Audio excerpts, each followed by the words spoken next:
This is the new Renault Megane, and it's very different to the old one. To call it by its full name, the Renault Megane E-Tech Electric, the company's family hatchback has now grown into a crossover and is now powered by electricity.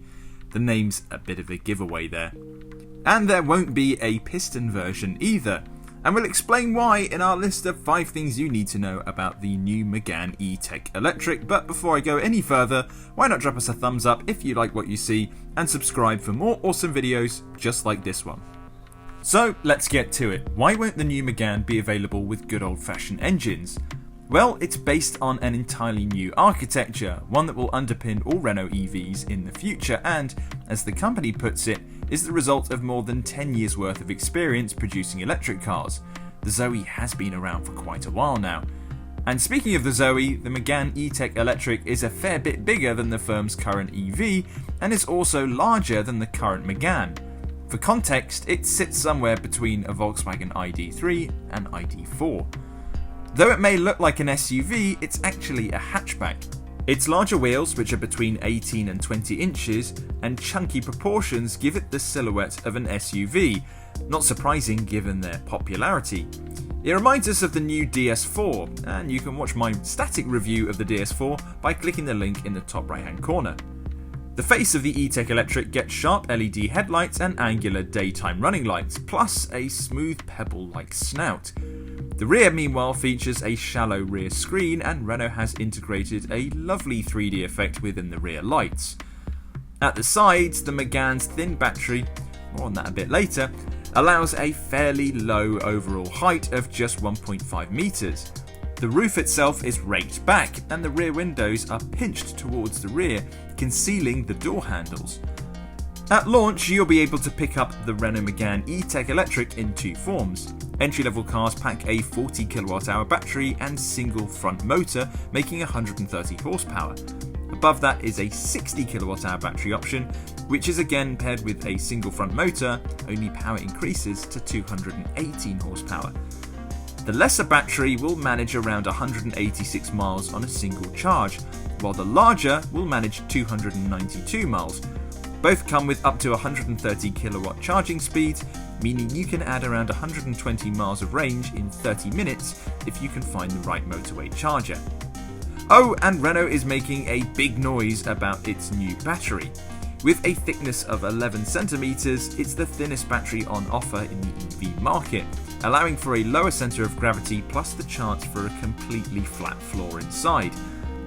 As for performance, well, we've only seen one set of figures for the Megane E-Tech Electric.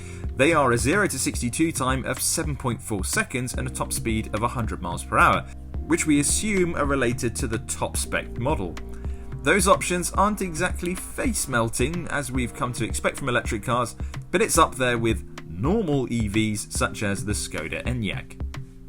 With a new platform to work with, Renault has been able to completely redo the E-Tech Electric's interior. We've only sampled the range-topping versions so far, and you can read all about it at YesAuto.co.uk, but the step up in quality over the current Megane is clear as day. Overall, there's certainly an increased sense of space behind the wheel, and features like Megane's auto-changing ambient lighting and real wood door trim pieces lift the mood inside. There are plenty of eco materials too, such as recycled plastics and fabrics, and 95% of the car can be recycled afterwards as well. Faux leather is available on top spec models too, so I guess it's still vegan friendly, right? And in the back you get 440 litres of boot space, which is 10 more than what you get on the new DS4 and 55 more than the VW ID3. And hey, why not watch my review of the ID3 by clicking the link in the top right hand corner. The Megane E-Tech Electric also gets a completely new infotainment system, which Renault is calling Open-R. On range-topping versions, the driver gets a 12.3-inch set of rectangular digital dials, plus a further 12-inch portrait screen on the dash for the infotainment. And good news, the whole system is powered by Android and features many Android apps, such as Google Maps for the sat-nav, and Google Assistant is used for the car's voice controls.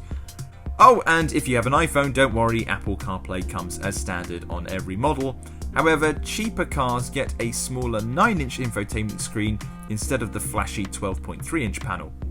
Do you like what you see here? Well, you're only in for a relatively short wait. Orders are set to open in February 2022, with the first deliveries likely to happen the following month.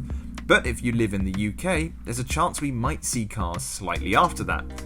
There's no official word yet on prices or equipment levels, but if Renault wants to compete with rivals such as the ID3 and DS4, we'd expect a starting price between £30,000 or £35,000 for entry-level battery and motor options. But in the meantime, you can check out all the latest car news and reviews by heading over to YesAuto.co.uk.